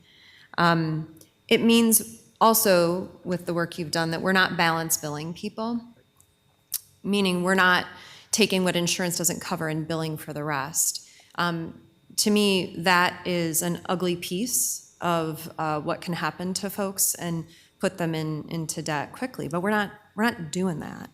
I'm just going to say I am not in the business of protecting insurance companies. I'm in the business of protecting the people and the assets of the city of Dubuque. I feel great about supporting this. Thank you very much for all your work on it. Yeah, and I appreciate all the work that's gone into this. I'm very thankful that we did take a pause and you went back and worked a little harder on this to try to figure out a way we could do it, because we did have some legitimate concerns, and I think they are addressed here. And I want to kind of summarize, to put this into some sort of larger perspective too about what this is truly all about, because this discussion started with the desire to make sure that we have the firefighters that we need on the apparatus that they're taking to a call, so that we have the safest community we can possibly have. We heard that loud and clear from our firefighters and our department, and from you, Chief, and your leadership. And I think that the problem solving to try and solve that problem that we've done here has been, I think it's been very well done. These are not easy things to do. To kind of take the insurance issue for a second. I actually don't think, I heard several different arguments here, and I don't think either of them are wrong necessarily. We do have an insurance issue in the state of Iowa. Anybody who pays their insurance bill knows this. It's a challenge right now, and that is something to be concerned about. It is an overall concern that I think we need to work with state government and federal government to address in some way with the insurance industry. I do think that overall the number of claims that occur do drive insurance costs. I mean, that's just the basics of how this works. However, there is the other side of this coin where we're allowed to bill for these services. Insurance has the role of paying for those services for the people who have them. And if we're not doing that and other cities are, we're left behind in that. And we have a goal here. We have something we need to do. We need to be able to have the firefighters that we need. We need to be as staffed as we can possibly be, and then we need to get there.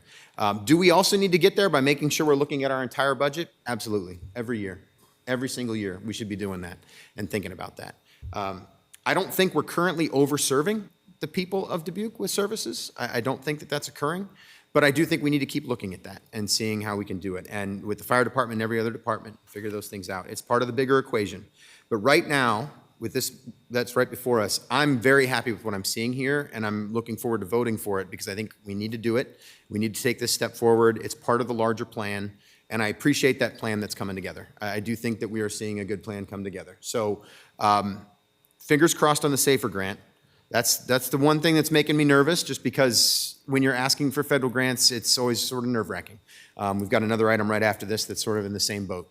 But I think we wrote a strong application for that. I think we're moving forward as best we can in that way. So all in all, thank you for the work that you're doing. Thank you to the whole department for speaking up.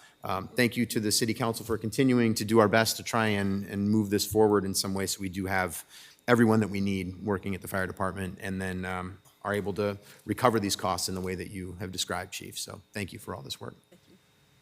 Anything further before we move on? Yeah, Mr. Lindecker. Sorry, did have one more question. Chief Scheller, you mentioned earlier that we review the ambulance ordinance every year. Is the plan we will review this ordinance every year as well? Is that kind of the cadence of ordinances, or? This ordinance has an automatic escalator built into it for the fees that are being charged. So I think that's part of what is with the review for the ambulance ordinance on a yearly basis. So this is not currently in a schedule to be reviewed at a particular time each year, but we could certainly have it added someplace if you wanted. Okay, yeah, that's where my thought was going. If we find out something's not working, or we have the ability to reopen it up and look at it. Oh, absolutely. And council would have the ability at any time to come back and tell us that we're not doing it how you want us to do it, and have us revise the ordinance again. Okay, thank you. I think a very logical place to have an update on that would be during the budget presentations that we receive on a regular basis. And if we want something before that, we can always ask for it. I think that's totally fair, to look at something that's new that we've never done before and have some sort of a review of that at a certain point. Okay. All right. Well, thank you very much, Chief. And thank you, Jason, for your presentation as well. All right, the motion here is to receive and file and waive the 3 readings. So Adrian, would you call the roll, please? Wethel. Aye. Resnick. Aye. Kavanaugh. Aye. Leindecker. Aye. Roussel. Aye. Sprank. Aye. Staver. Aye. That motion passes 7-0. Mr. Mayor, Ms. Roussel. I move final consideration and passage of the ordinance. Second by Wethel. Got a motion by Roussel, second by Wethel. Adrian, would you call the roll, please? Wethel. Aye. Resnick. Kavanaugh. Aye. Leindecker. Aye. Roussel. Aye. Sprank. Aye. Staver. Aye. That motion passes 7-0. Action item number 3 is 2026 Federal Emergency Management Agency Building Resilience Infrastructure and Communities Grant Application, B Branch Creek Flood Mitigation Project, 17th and West Locust Corridors, approved grant application submission. Mr. Mayor, Mr. Resnick. I move to receive and file and adopt the resolution. Second by Wethel. Motion by Resnick, second by Wethel. Mike, please. Thank you. City Engineer Gus Ahoyas and Assistant City Engineer Bob Schissel recommending City Council adopt the attached resolution approving the filing of the application with FEMA for a 2026 BRIC grant application to assist with funding for the proposed B Branch Creek Watershed Flood Mitigation Project, 17th Street and West Locust Street stormwater improvements. The anticipated funding proposed in the BRIC grant application is summarized as follows. The FEMA BRIC grant from the federal government would be 75% of the cost, or $11,325,000. The state of Iowa would contribute 10%, which is $1,510,000. And the city local cost share would be 15%, which is $2,265,000, for a total project of $15,100,000. The capital improvement program budget for fiscal year 2027 through fiscal year 2030 has $12,275,000 programmed in the street, storm, sanitary, and water funds that could be used to cover the city local cost share. I concur with the recommendation and respectfully request mayor and city council approval. Thank you, Mike. Any discussion on this item? Mr. Mayor, Mr. Resnick. I was hoping that a member of city staff could come up and talk to us about the situation at 17th and West Locust that still need to be addressed. And we've seen so much success in the B Branch system as far as not only mitigating floodwaters, but just being a beautiful area for the community. But I would be interested for them to know what's the current situation at 17th Street and the West Locust situation. Good evening, Bob Schissel, Assistant City Engineer. You know, the conditions today, you know, we are still experiencing urban flooding in the 17th and West Locust corridor, you know, when we get heavy rain events. So the purpose of this BRIC grant is to assist in funding stormwater-related improvements, basically installing new, larger capacity storm sewers or storm sewer in both of those corridors. We also looked at when we were evaluating the grant and going through the various scenarios, we also looked at the upper reaches of West Locust, say from, we looked at from 17th all the way up to Rosedale. However, when we went through the benefit cost ratio and ran the numbers, we were not able to get the segment from roughly Angela, or the corner by Angela, up to Rosedale to achieve a benefit cost ratio greater than 1. So we were not able to include that in the grant application. You have to achieve a BCA of 1 or greater. So we looked at multiple scenarios and looked at multiple benefit cost ratio scenarios. And we were able to get the 17th Street, the lower, I'll say the lower reach of 17th Street down by the Crescent Community Health Center, where we have to go under the railroad tracks. That in our grant application, we call that segment A. And then improvements on 17th from Hebe to West Locust. We call that segment B in the information that we provided. And then segment C was from, on West Locust, from 17th up to the corner by Angela. And those combined A, B, and C segments that were able to get a benefit cost ratio of 1.17. So that was the focus of the BRIC grant application that we compiled. And I noticed that wasn't 17th Street and West Locust, weren't they featured in a recent flood video that happened within just this spring? Didn't we have some video taken of some serious flooding? Yeah, we did compile a very compelling video that we also used in our submitting as part of the BRIC grant. Videos of citizens that captured, the rain event. Our talented communications team grabbed feeds from Facebook and, all these other social media and put together a pretty compelling video of all the urban flooding that happened, here this past spring. Is the early solution, summer. thank you, is the solution proposed for this area the same as, or rather similar to the Kaufman solution? Because there was some heavy work done there, and I don't see any problems at the end of Kaufman when we're going into Central Avenue now. Yeah, we would propose to be on 17th and West Locust, be considerably upsizing the underground stormwater conveyance system or the large pipe that would be underground to capture all the water and then convey it to the lower B branch. Great, thank you for that great information. Thank you, Mr. Mayor. Ms. Russell? Thank you. I'd just like to say that I appreciate that our staff continues to find and apply for these really impactful grants. I just think it'll be great to get funding for this important project to prevent flooding for not only for the homes, but for the traffic that tries to go through that area when you have a big rain event. So thank you so much for being aware of these kinds of grants and for taking the opportunity to apply and all the work that goes into it. So thank you for doing that. Ms. Wetham? So I appreciated the great deal amount of detail that was in the staff memo because when I have people call me on Kaufman and say it's flooding, it's important to me that we are able to tell folks how this process went.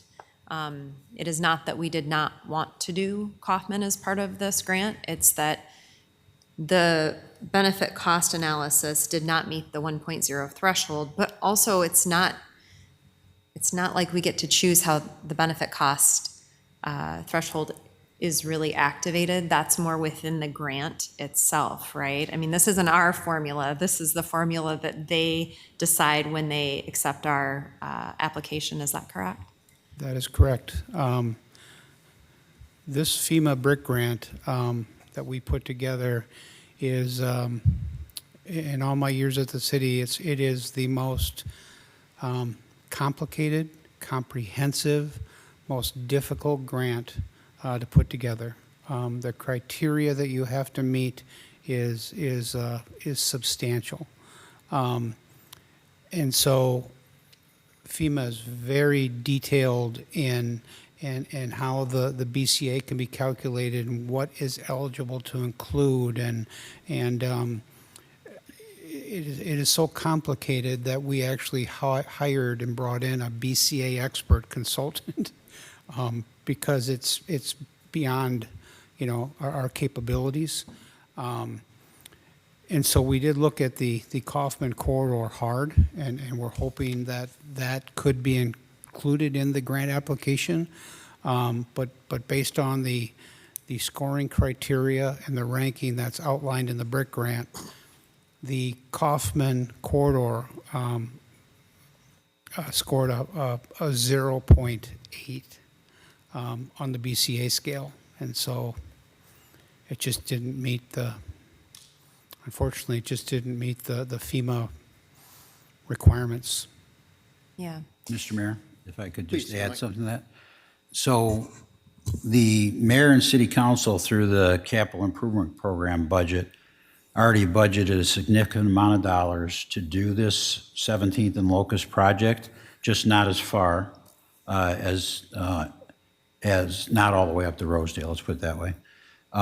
So if we should be successful in getting this grant, which then some federal money would pay for some of that 17th and Locust project, that will free up some stormwater dollars, and then you will have to make a decision then about how to allocate those dollars. And two obvious choices would be either farther up 17th and Locust to get closer to Rosedale, or to do some or all of Kaufman, depending on what the cost end up being there. So if we get this grant, the Kaufman people could win anyway, even though they're not part of the grant. Well, I appreciate the folks on Kaufman and their advocacy for getting this work done on their neighborhoods and all the neighborhoods that are affected by flooding and the need for mitigation downtown. But I will just say I'm incredibly impressed with the work, again, that you all do, and thank you for your commitment, because I understand FEMA dollars are getting harder to come by, not easier. And as we submit this application, it sounds as though it is favorable based on all the hard work you've done. So thank you. Thank you. Mr. Frank. Thank you. And thank you, Bob, for working on this. This is huge because with the B Branch project, when that was first being discussed in the north end, everyone's fear was, well, when it's going to rain, I'm going to have flooding in my basement. Folks in this area, their fear is when it's going to rain, my car's going to get totaled, because that's what's happening. And so the fact that, and that's just a huge thing, because folks in that area need their cars, and there's a very big lack of off-street parking. So they don't have anywhere to go with their cars. So the fact that we're trying to work on this, I'm very appreciative of, and I'm really hoping that we get this so we can keep moving forward, so folks don't have to worry about their cars getting destroyed as opposed to their basements getting flooded. So thank you. Mr. Tabor. Just to clarify Mike's statement, whether we get this grant or not, we're going to do some portion of that 17th and West Locust. Yeah. Okay. That's all. Thanks. All right, good information and good discussion. And these brick grants are notoriously difficult, as you pointed out. I mean, they are some of the hardest grants to be able to access. But I think, as you said, I'm really impressed with what you put together here. I think that we have a really good shot at being able to do this. And I think it was really important that we did get the expertise to be able to make sure that we're trying to meet those qualifications for that benefit cost analysis. And I think this could do it. So let's hope so. And even if it doesn't, we are going to continue to work. And it's not that one area is more important than the other. I think we're hearing all the voices who are talking about this on 17th and Locust and up Kaufman further. It is just, if you looked at the list here of the B Branch, I've been looking at this list for years now as I've talked about the B Branch to other places, and you see those things that are unfinished, and those are the ones that just bug you. You want to find a way to get them done, and we're doing our very best, and I think this is a great attempt at doing that and a really good shot. And I'm feeling good about this one, and if we can get that, then it goes to Mike's point, we can have access to be able to do even a little bit more work. So I do hope as we move into goal setting that we continue to think about these as priorities. These are really important spots, and every year it seems like, okay, we had a really bad storm. Next year we're not going to have a bad storm. But I'm not counting correctly, but it sure feels to me like 3 years ago, we might have had one. Then last year, we had a couple. And this year, I think we've already had 3, have we not? 3 events that caused some downtown flooding? At least 2. At least 2, okay. And I mean, it's been raining really hard. We know that this is a problem. We know we need to fix it, and we are doing our very best to do so. So I'm appreciative that we are doing that. So thanks for all your work, Bob, and everybody who's been involved in it. All right. All right, thanks for the discussion, everybody. Thanks for all that information, Bob. Motion here is to receive and file and adopt the resolution. Adrian, would you call the roll, please? Wethel. Aye. Resnick. Aye. Kavanaugh. Leyendecker. Roussel. Aye. Sprank. Staver. Aye. Motion passes 7-0. Action item number 4 is Municipal Services Center Roof and HVAC Replacement Project Award Public Improvement Contract. Mr. Mayor, Ms. Rousseau. I move to receive and file and adopt the resolution. Second by Leindecker. Got a motion by Rousseau, second by Leindecker. Mike, please. Thank you. Assistant Public Works Director, Project Manager Max O'Brien is recommending City Council award the public improvement contract for the Municipal Services Center Roof and HVAC Replacement Project, the Black Hawk Roof Company, in the amount of $2,827,000, which is 21.48% less than the engineer's estimate. City Council is also requested to approve the carryover of the FY26 funds listed as part of the first budget amendment in fiscal year 27 for use in this project. I concur with the recommendation and respectfully request Mayor and City Council approval. Thank you, Mike. Any discussion? Mr. Resnick. Thank you very much. So I was wondering about, on the roof, we have these solar panels down there. If you could talk to me about the solar panels. I'm a supporter of solar power, but I was worried about the effect of those solar panels on the roof of that building.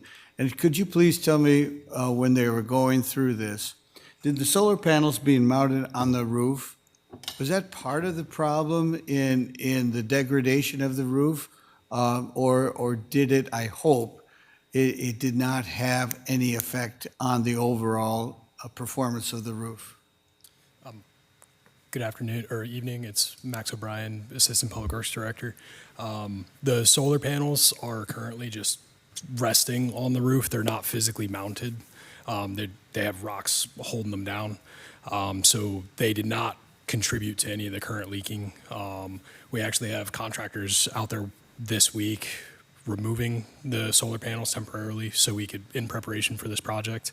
And we coordinated with through the design process, coordinated with the structural engineer, just made sure, like, hey, these are going back. Just make sure that the truss supports and things like that would be able to support the weight. And that's all been verified. The existing roof can support the existing solar panels. They're not mounted. They won't be mounted with the new roof system. So I guess regarding the roof itself, little to no impact.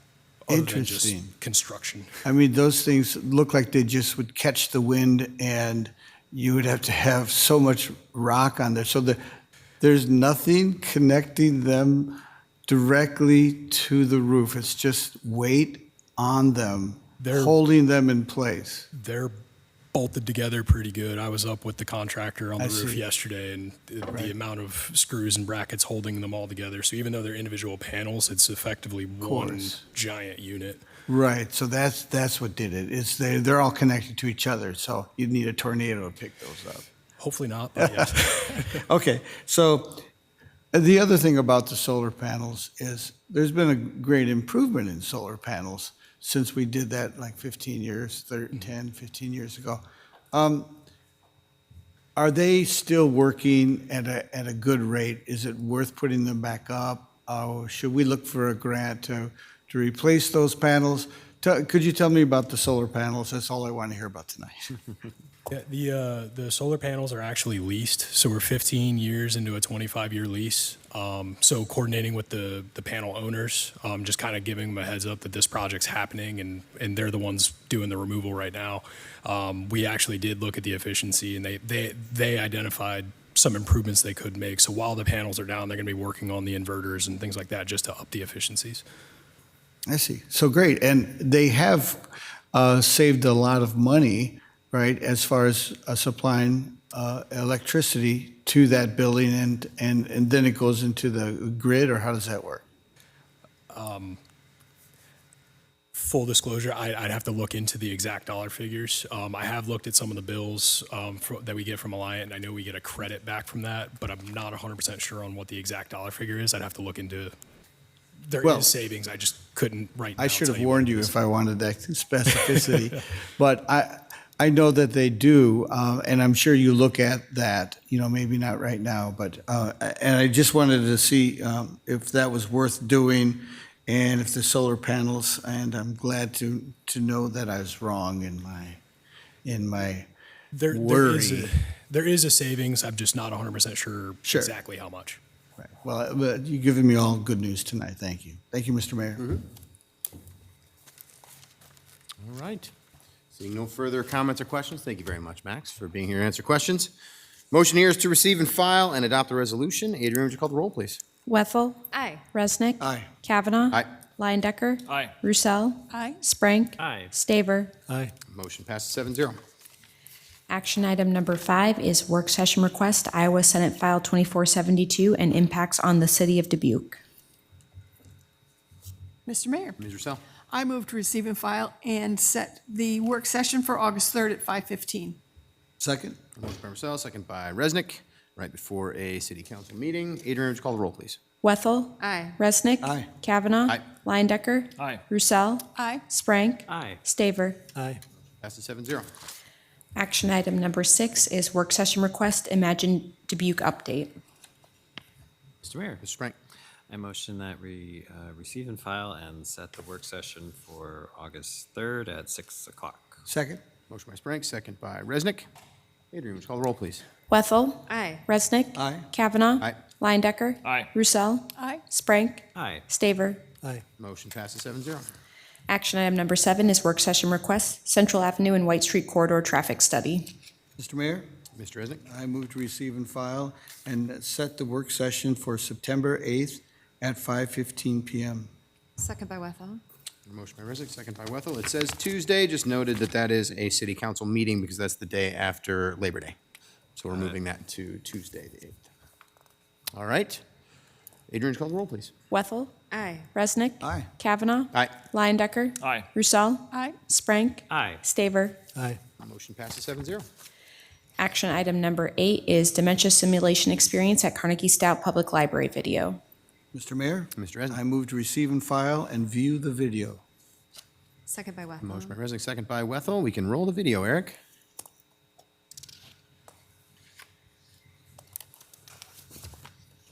From the outside, it just looks like distraction, but from inside, it can be very disruptive.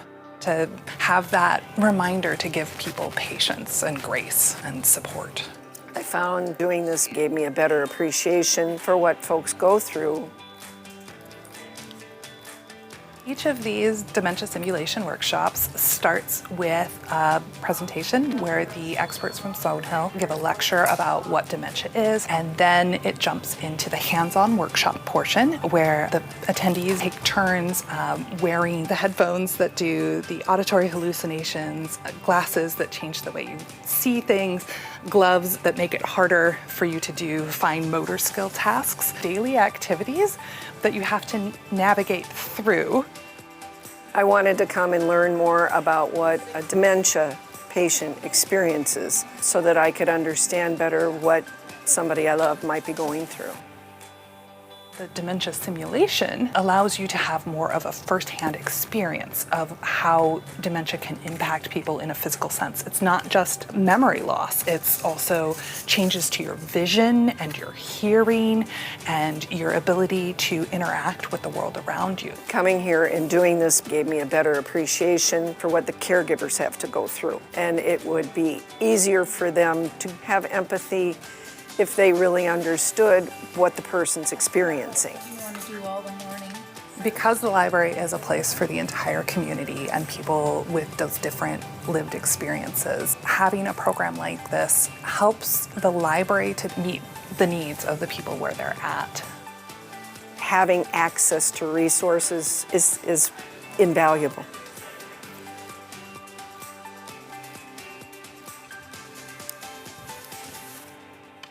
Wow, thanks to our communications department for putting that together and for Carnegie Stout for having programming like that. I think that last line said it all, just the invaluable nature of having those things available for anybody there. And anybody who's been through a simulation like that one, they really do make an impact. And it's a great thing to be able to offer. So I'm really glad to see that the library is doing that. And great to have that video there.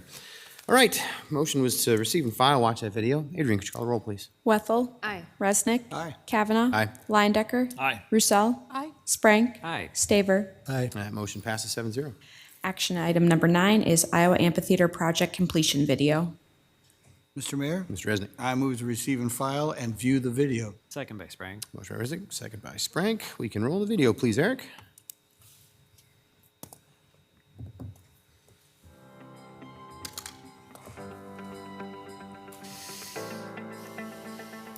Dubuquers will have local access to national concerts, and we'll also have a flexible space for community events. The Iowa Amphitheater was a part of the master planning effort where the community discussed plans for Schmidt Island. The city partnered with the Q and the Dubuque Racing Association on this project. They maintain the venue and they operate the venue. What really sparked the project was when the city applied for a state tourism grant. And during the application process, the amphitheater was seen as a strong project to apply for that grant.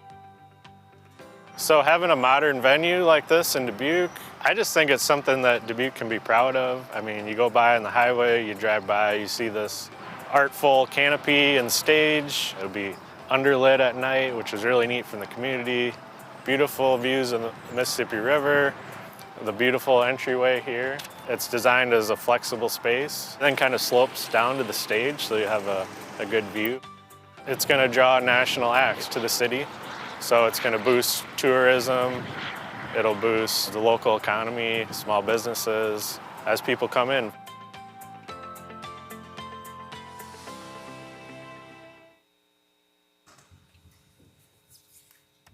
Go ahead, Mr. Resnick. Yeah, thank you, Mr. Mayor. It's seeing this, it just makes me wonder, they talked about community events, and who would people talk to about arranging a community event at there? Is it at the Q or the city clerk? Or looks like a safe place. I know people are looking for safe places to meet with large groups of people. So what's the process? It would be the Q and the DRA. DRA, so they should call down at the Q. That's correct. And if they called the city clerk, she will refer them, and she has a number for them specifically. Thank you. Yeah. Such a cool addition to Dubuque. It really is. It's just, it was great to watch the concerts in a parking lot. It really was. I mean, it was a great venue in the parking lot, but this is so much better. So I'm really, really excited. All right, motion there was to receive and file, watch that video. Adrian, would you call the roll, please? Wethel. Aye. Resnick. Aye. Kavanaugh. Aye. Leindecker. Aye. Roussel. Aye. Sprank. Aye. Staver. Aye. That motion passes 7-0. Next are council member reports. What do we have tonight, everybody? Mr. Resnick. Well, Mr. Mayor, I might as well just talk about, there was we're very happy and very lucky, really, to have a 100-piece community band that plays 5 concerts for our residents and anybody who wants to come. And I just wanted to let you know that we recently had a concert that just was really focused on Dubuque history. So the director, which was me, was able to find just on this day, July 16, when we did that, all these things that happened in Dubuque in our history. So they talked about the Trappist monks coming from Ireland. Abraham Lincoln visited here and stayed at the Hotel Julian. Roald Amundsen, who's a famous polar explorer, came to Five Flags and visited also at senior high school to talk about his. On that day was the tragic death of Lewis Murphy, and coming back from Wisconsin. And now, of course, we honored him with Lewis Murphy Park. On that day was the Our Town Clock Committee's first meeting, and of course, several people here were at the town clock lighting. And then we talked about Wayne King, who was, back in the day. He's called the Waltz King, and we played. But that's just one day in Dubuque history. There's so many fascinating things that have gone on and in Dubuque and which will go on here in the future with so many exciting things. I just wanted to talk about those things. And I'm, again, very excited to be in Dubuque, where so many great things have happened and will continue to happen in the future. Thank you, Mr. Mayor. Thank you. Ms. Wethel. I too want to mention the lighting of the town clock that happened on Friday, July 10th. So collaboration with Dubuque Forward and many partners to make that happen, and they raised the funds for that, and grateful for their collaboration. I do want to acknowledge Mr. Nelson Clovitter. They very much give him the credit for coming up with the idea of lighting the town clock many years ago and kind of reigniting that through Dubuque Forward. And so hats off to Nelson in his thinking forward on that. I, since our last meeting, attended Horizons Conference put together by an organization called Jobs for the Future in Washington, D.C. as part of a panel for the Bipartisan Policy Center. They put together a panel called Local Leaders, National Impact, How States, Counties, and Cities Shape America's Talent Strategies. I was fortunate to be on a panel with Executive Director of Workforce Development for the state of Iowa, Beth Townsend, as well as officials from Baltimore and the state of Maryland in talking about workforce strategies, specifically in Dubuque, talking about how our child care initiatives went back to working with our partners as far back as 2016. First, to identify the problem, then for us all to convene with one another and really to work with partners and then execute the strategies. And one piece, I spoke to some folks from the organization after, and I said, I hope I didn't get too policy heavy. And they said, Katie, this is DC. We like policy. But really talking about how many organizations and people it took to take our infant care from over a 1-year wait to an immediate opening, to have now 24 different child cares working with our community members to do wage enhancement. So the work is not done, but received a very warm welcome, and I would say that I just got to tell the story, but I did so humbly acknowledging Mayor Roy Buell, so many partners on City Council back then, the Community Foundation of Greater Dubuque and Greater Dubuque Development. So I appreciated the opportunity. It was fully funded and paid for by the Bipartisan Policy Center, and so I want to make sure folks know that it was not paid for by City of Dubuque. Thank you. Thanks. Ms. Rousseau. Thank you. The Friends of Dubuque Parks, our board, took some time at our last meeting to write personal thank you notes to all the staff at the Park and Rec Department and delivered them to the annual Park and Rec meeting on Park and Rec Professionals Day. And they were really greatly appreciated, being recognized. Our next event is Sunday, July 26th at 1 o'clock. We're going to do a park cleanup at A.Y. McDonald Park after Ragbri, so there might be a few things to do there. If you want to join us, check out Volunteer Dubuque. Thank you. Thanks, Ms. Rousseau. Anything else? Well, I got a couple. First, we got absolutely trounced in the Miracle League All-Star game the other day. And I just want to congratulate the Miracle League team. They are incredible, as they are every year. Their swings were as big as their smiles. I mean, honestly, it's just the most fun day to go and do that. One of these days, it'll be cool enough for us to actually play at the field. We got to go to Hempstead High School. They welcomed us to be able to play the game there. But those of us that were there, biggest hitter was Mr. Leindecker's son. He was an absolute ringer. So thank goodness that we had him, because he was the fastest on the team and absolutely the greatest hitter, so I'm glad he was there. But it was so much fun. So thanks to everybody who was able to do that, and I'm looking forward to next year again, too. And then we got Ragbri. You mentioned Ragbri coming. It's on its way. So it's going to be a hot one for them this week. So they're really going to be looking forward to coming into Dubuque. They're going to be looking forward to going home, too, but I know they're going to be very welcomed here. All day Saturday, what I would suggest is that if you're anywhere near the route, just have a party. Have a big old party. Just set up in the front lawn, wave at everybody, maybe spray them with a hose now and then, because it's probably going to be nice, but just have a big old party. And we appreciate everyone's patience as you're trying to make it through town, because RAGBRAI is going to be, it's going to be a big deal as we get through the city. But the police have a great plan. The fire department has a great plan, emergency services. And then everybody who's planning the fun stuff has an even better plan. So really looking forward to it. Can't wait to welcome everybody to Dubuque. It's going to be just a blast. All right, we have a closed session this evening, so I'll take a motion, please. Mr. Mayor. Ms. Wethel. I move that we go into closed session according to Chapter 21.51J Code of Iowa to discuss purchase or sale of real estate. Second by Leindecker. Got a motion by Wethel and a second by Leindecker. For the record, City Council, the attorney the City Council will consult with on the issues to be discussed in closed session is Assistant City Attorney Jason Lehman. Adrian, would you call the roll, please? Wethel. Aye. Resnick. Aye. Kavanaugh. Aye. Leindecker. Aye. Roussel. Aye. Sprank. Aye. Staver. 7-0, we are in closed session.